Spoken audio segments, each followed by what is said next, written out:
Salve, leitores! Estou aqui num lugar muito especial, em Itabira, Minas Gerais, na casa onde nasceu Carlos Drummond de Andrade, né? Um dos maiores poetas da literatura brasileira e, para muitos, o maior poeta brasileiro, né? Nesse videozinho aqui eu gostaria de compartilhar com vocês uma revisão sobre as 5 fases drummondianas, tá? A primeira fase da obra do Drummond, ela ainda é muito colada à geração de 22. Todos sabem que o Drummond pertence à geração seguinte, né? A geração de 30, a segunda geração do nosso modernismo, junto com poetas como Vinícius de Moraes, Cecília Meirelles, tá?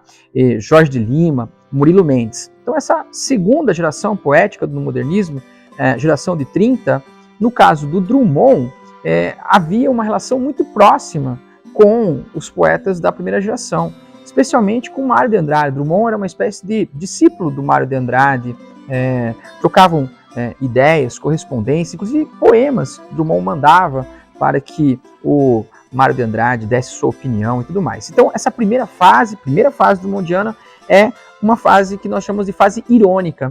É a fase ainda influenciada por aquelas características da primeira geração, como, né, o poema pílula, o poema piada, né, a língua brasileira com os erros gramaticais, como no famoso poema No Meio do Caminho tinha uma pedra, com esse ter no sentido de existir, que do ponto de vista da gramática normativa é incorreto, né? Poemas pílula como Stop, o automóvel parou, a vida parou, foi o automóvel, poemas que têm essa temática da máquina, da velocidade. Então, primeira fase, e nessa primeira fase, o livro inicial do Drummond, Alguma Poesia, é a obra mais importante desse primeiro momento. A segunda fase do Drummond é a fase social, a fase socialista, a fase engajada da poesia do Drummond, e você vai ter 3 livros nessa fase. O Sentimento do Mundo, olha o nome, Sentimento do Mundo, o mundo pesa, é carregado sobre os ombros, né, como diz num poema o Drummond. Também tem A Rosa do Povo, que é um livro considerado como a sua obra-prima, publicada em 1945, exatamente no ano que termina a Segunda Guerra, né? E nesse livro tem o famoso poema A Flor e a Náusea, tem aquela rosa, aquela flor brotando do asfalto, rasgando o asfalto, e é como se fosse uma simbologia da esperança nascendo em tempos de guerra, tá?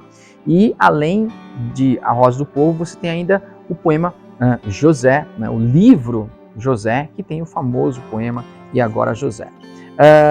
Então essa segunda fase, essa fase mais social, mais engajada e até de certo ponto de vista mais esperançosa do Drummond numa mudança social, tá? Depois da Segunda Guerra, o mundo entra naquilo que foi chamado de Guerra Fria, e o Drummond vai ficar bastante decepcionado, desesperançado em relação aos caminhos do mundo, da humanidade, e nessa terceira fase ele vai produzir uma poesia mais filosófica, uma poesia mais, por assim dizer, cinzenta, nublada, em que não há mais certezas. Nessa fase você tem uma obra fundamental chamada Claro Enigma. É nesse livro que você vai ter poemas como A Máquina do Mundo, dialogando lá com os Lusíadas do Camões, em que simplesmente o eu lírico caminhando num entardecer, inclusive essa é a imagem mais importante e reiterada nesse livro, do crepúsculo, do entardecer, que não é nem dia nem noite, por isso o nome Claro Enigma. Nada é tão claro, nem tão completamente obscuro, e é aí que você vai ter esse poeta, esse eu lírico recusando conhecer a máquina do mundo que se abre gratuita a ele. Então essa fase filosófica é a terceira fase do Drummond. Claro Enigma é o livro a ser lembrado. A quarta fase é uma fase mais memorialista. O Drummond sempre vai retomar a infância, a cidade de Itabira, onde nós estamos aqui, em poemas famosíssimos como Infância, que está lá no primeiro livro, Ele diz que a sua infância era mais bonita que a história de Robinson Crusoe, né? A cidadezinha qualquer,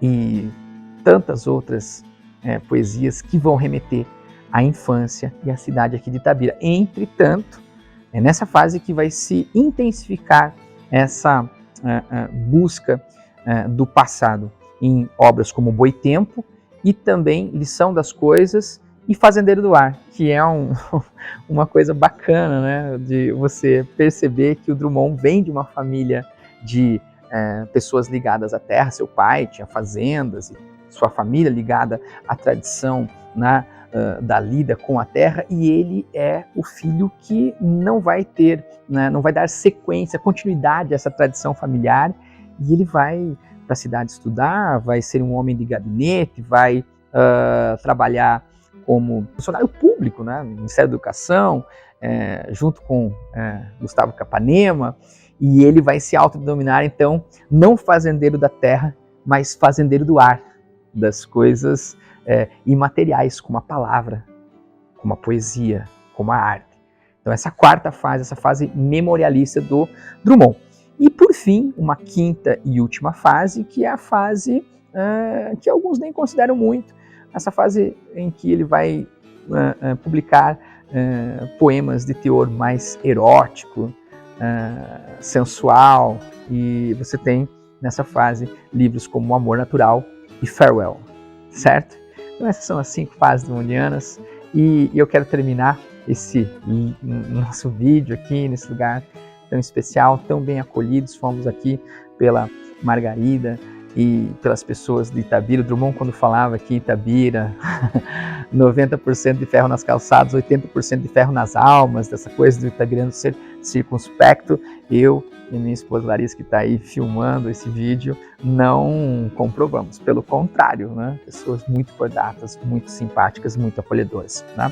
Inclusive a elas agradecemos por estar aqui gravando esse vídeo nesse espaço. E para fechar o nosso videozinho, eu quero partilhar com vocês aquele que eu acho o melhor poema do Drummond para mim, entre tantas obras-primas, que é Tarde de Maio, que está lá no Claro Enigma, que diz assim: Tarde de Maio, como esses primitivos que carregam por toda parte o maxilar inferior de seus mortos, assim te levo comigo. Tarde de maio, quando ao rubor dos incêndios que consumia a terra, outra chama não perceptível, tão mais devastadora, surdamente lavrava sobre meus traços cômicos, e uma a uma, disjecta membra, deixava ainda palpitantes e condenadas no solo ardente porções de minha alma, nunca antes, nem nunca mais aferidas em sua nobreza, sem fruto. É um trechinho desse poema que fala sobre a memória. Esses homens primitivos, nossos ancestrais, para guardar a memória dos seus antepassados, eles faziam colares, né, com ossos dessas pessoas, para reter a memória, para reter a lembrança dessas pessoas, das coisas que fizemos. E hoje nós carregamos esses colares de ossos metafóricos, que são as fotos que nós fazemos, esse vídeo que eu estou entregando para vocês. E também e principalmente a gente usa a poesia, a arte, a literatura para perpetuar a nossa história, a nossa vivência, as nossas memórias. Que esse vídeo sirva para ser lembrado como a Tarde de Maio do poema do Drummond, e que se você vai precisar desse vídeo para uma prova, vestibular, ou simplesmente para estudar um pouco mais do Drummond, ele sirva aí a todos que quiserem e gostarem da nossa literatura, que é o objetivo do nosso canal, divulgá-la a todos. É isso aí, me despeço aqui de vocês, espero que vocês comentem, peço que vocês compartilhem, se inscrevam no canal se você não é inscrito. Beleza? É isso aí. Viva Drummond. Digam tchau.